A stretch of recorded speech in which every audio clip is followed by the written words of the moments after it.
16장. 많은 재물보다 명예를 택할 것이요 은이나 금보다 은총을 더욱 택할 것이니라. 가난한 자와 부한 자가 함께 살거니와 그 모두를 지으신 이는 여호와시니라. 슬기로운 자는 재앙을 보면 숨어 피하여도 어리석은 자는 나가다가 해를 받느니라. 겸손과 여호와를 경외함의 보상은 재물과 영광과 생명이니라.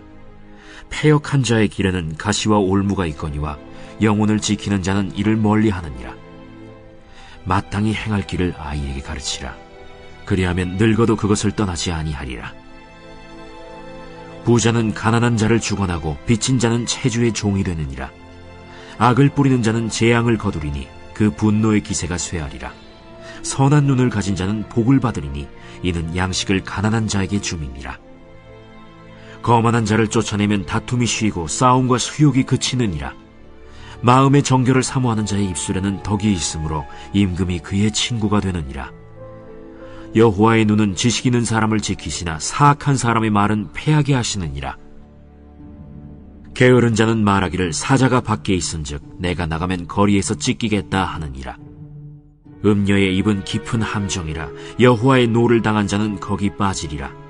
아이의 마음에는 미련한 것이 얽혔으나 징계하는 채찍이 이를 멀리 쫓아내리라. 이익을 얻으려고 가난한 자를 학대하는 자와 부자에게 주는 자는 가난하여질 뿐이니라. 너는 귀를 기울여 지혜 있는 자의 말씀을 들으며 내 지식에 마음을 둘지어다. 이것을 내 속에 보존하며 내 입술 위에 함께 있게 함이 아름다우니라. 내가 내게 여호와를 의뢰하게 하려 하여 이것을 오늘 특별히 내게 알게 하였노니 내가 모략과 지식의 아름다운 것을 너를 위해 기록하여 내가 진리의 확실한 말씀을 깨닫게 하며 또 너를 보내는 자에게 진리의 말씀으로 회답하게 하려 함이 아니냐. 약한 자를 그가 약하다고 탈취하지 말며 곤고한 자를 성문에서 압제하지 말라. 대저 여호와께서 신원하여 주시고 또 그를 노략하는 자의 생명을 빼앗으시리라. 노를 품는 자와 사귀지 말며 울분한 자와 동행하지 말지니 그의 행위를 본받아 내 영혼을 올무에 빠뜨릴까 두려움이니라. 너는 사람과 더불어 손을 잡지 말며 남의 빚에 보증을 서지 말라. 만일 갚을 것이 내게 없으면 내 누운 침상도 빼앗길 것이라. 내가 어찌 그리하겠느냐. 내 손조가 세운 옛 지게석을 옮기지 말지니라. 내가 자기의 일에 능숙한 사람을 보았느냐. 이러한 사람은 왕 앞에 설 것이요 천한 자 앞에 서지 아니하리라. 새벽 영성 기도 시간입니다. 오늘은 잠언 22장 말씀을 함께 나누겠습니다. 잠언 22장 6절 말씀을 중심으로 자녀 교육에 관한 말씀을 함께 살피겠습니다. 이 말씀은 우리들이 정말 많이 봤던 익숙한 성경 구절이라고 할 수 있습니다. 마땅히 행할 길을 아이에게 가르치라. 그리하면 늙어도 그것을 떠나지 아니하리라. 본문에서 말하는 각각의 의미를 살펴보겠습니다. 먼저는 마땅히 행할 길을입니다. 이 구는 마땅히 행할과 길이 합쳐졌습니다. 마땅히 행할의 원어는 입구, 입과 관련된 것입니다. 또 길은 그 의미 그대로 길입니다. 이것을 합치면 길의 입구가 됩니다. 마땅히 행할 길이라는 것은 길의 입구에 놓는다라는 것입니다. 삶에 있어서 중요한 것은 속도가 아니라 방향이라는 말이 여기에 적합한 것이 같습니다. 자녀를 바른 길의 입구에 놓는 것, 그것이 가장 중요하다라는 것입니다. 두 번째로는 아이에게입니다. 여기에서 말하는 아이는 젖먹이를 의미합니다. 이는 무엇을 의미하는 것일까요? 마땅히 행할 길을 가르치는 것은 젖먹이에서부터 시작이라는 것입니다. 교육이 일찍부터 시작되어야 하는 이유는 처음부터 구부러진 나무는 평생 구부러지게 된다는 말처럼 인격 또한 어릴 적부터 바로 잡아주지 않으면 평생 왜곡된 상태로 고정될 가능성이 있기 때문입니다. 게다가 우리의 대적 사단은 어린 아이라고 해서 결코 가만두는 법이 없기 때문입니다.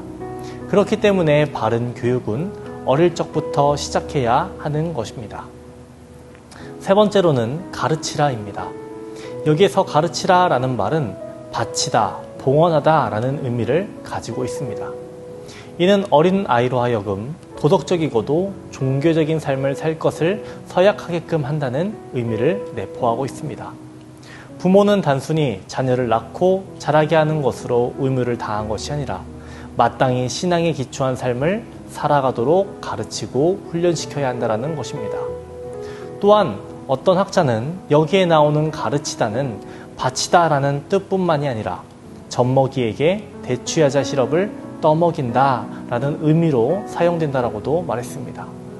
그렇게 본다면 가르치라라는 말은 젖먹이에게 말씀을 떠먹이듯 정성으로 가르치되 그 목적이 하나님께 바치기 위해서임을 교훈해 준다라고 할 수 있습니다. 오늘날 우리들이 주목해야 할 부분이 마지막 세 번째 부분인 것 같습니다. 제가 보는 프로그램 가운데 세상에 나쁜 개는 없다라는 프로그램이 있습니다. 세상에 나쁜 개는 없고 나쁜 주인만 있다라는 것입니다. 많은 사연들을 보면서 느낀 것은 주인이 개를 너무 모른다라는 것입니다.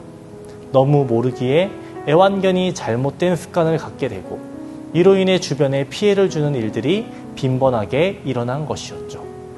또 이런 프로그램도 있습니다. 금쪽 같은 내 새끼, 우리 아이가 달라졌어요. 이 프로그램에서는 우리에게 주는 교훈이 무엇입니까? 문제 있는 아이는 없고 부모가 문제라는 것입니다.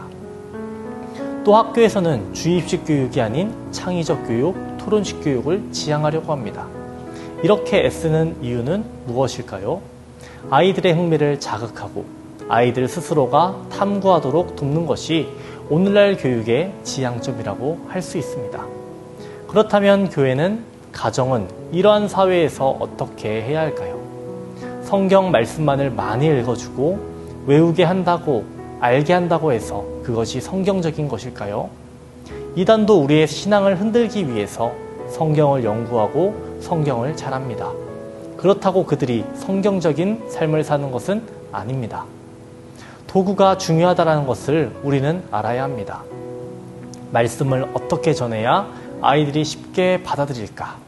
어떻게 하면 아이들이 말씀을 들을 때 지루하지 않고 재밌게 들을까?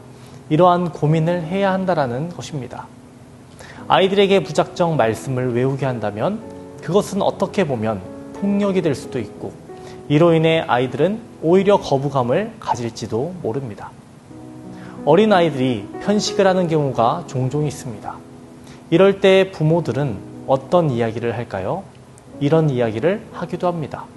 농부 아저씨가 1년 내내 고생해서 수확한 거야. 이거 먹어야 돼. 이렇게 이야기하면 아이는 죄책감을 느끼게 된다고 합니다. 아이에게 잔소리를 하게 되고 하나라도 먹어봐 하는데 그것은 폭력이 될 수 있다고 말합니다. 그렇게 말하면 아이는 그 순간 편식하던 재료를 먹습니다.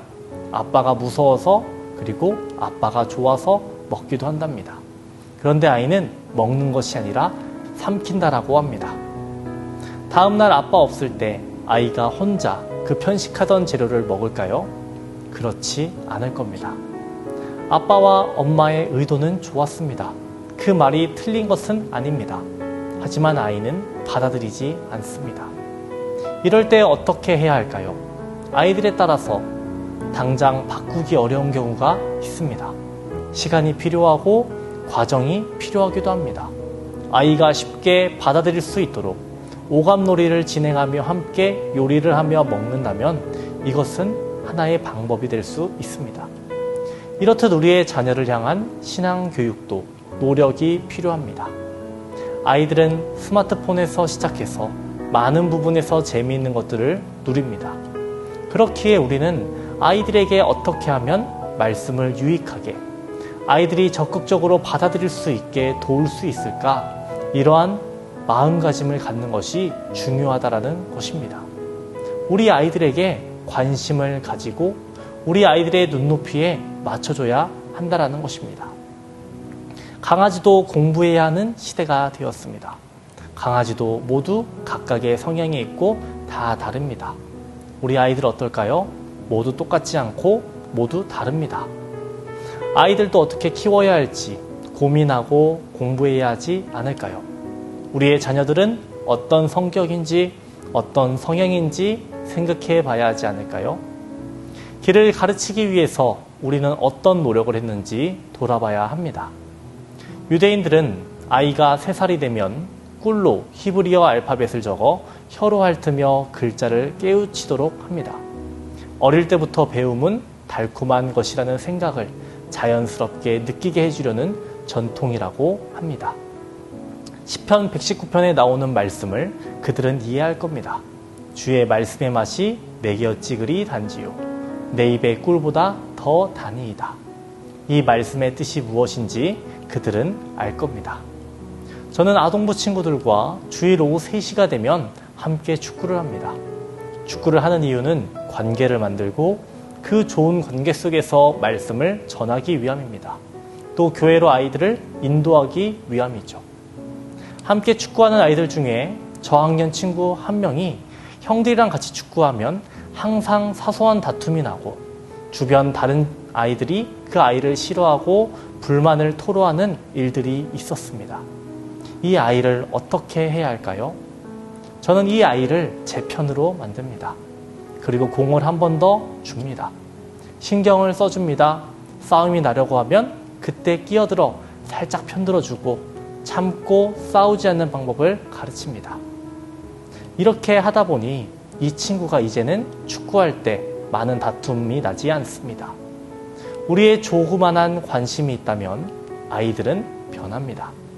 게임하지 말아라, TV 보지 말아라, 뭐 하지 말아라. 아이가 나중에 묻습니다. 그럼 저는 뭐 해요? 아이들이 더 말씀을 알기 원하고 말씀대로 살아가길 원한다면 여러 가지 활동들을 조금이라도 응용해서 성경 지식과 연관 짓는다면 우리 아이들이 흥미를 가지고 하나님의 말씀을 익힐 수 있습니다. 예수님께서는 높은 곳에서 낮은 곳으로 친히 찾아오셨습니다. 자신을 낮추시고 오셔서 사람들의 소리를 들으시고 사람들을 도우셨습니다. 우리의 눈높이를 아이들에게 맞추고 하나님의 말씀을 어떻게 가르칠지 우리는 고민해야 합니다. 또 아이들을 위해서 기도하는 저와 여러분 모두가 되시기를 주님의 이름으로 축원드립니다. 오늘은 목요일입니다. 목요일 공동 기도 제목은 다음 세대와 가정을 위한 기도입니다. 먼저 우리의 자녀들이 예배의 자리를 떠나지 않고 하나님을 경외하는 삶을 살게 해달라고 기도해 주시고 가정의 예배가 회복되고 세워지도록 기도해 주시기 바랍니다. 시험을 앞둔 수험생들을 위해서도 기도해 주시기 바랍니다. 김유지, 박김소망, 이은채, 임채훈, 오윤준, 정선우, 최영진, 그리고 임병인, 최보겸, 믿음을 위해서, 건강을 위해서, 지혜와 명철을 위해서 기도해 주시기 바랍니다.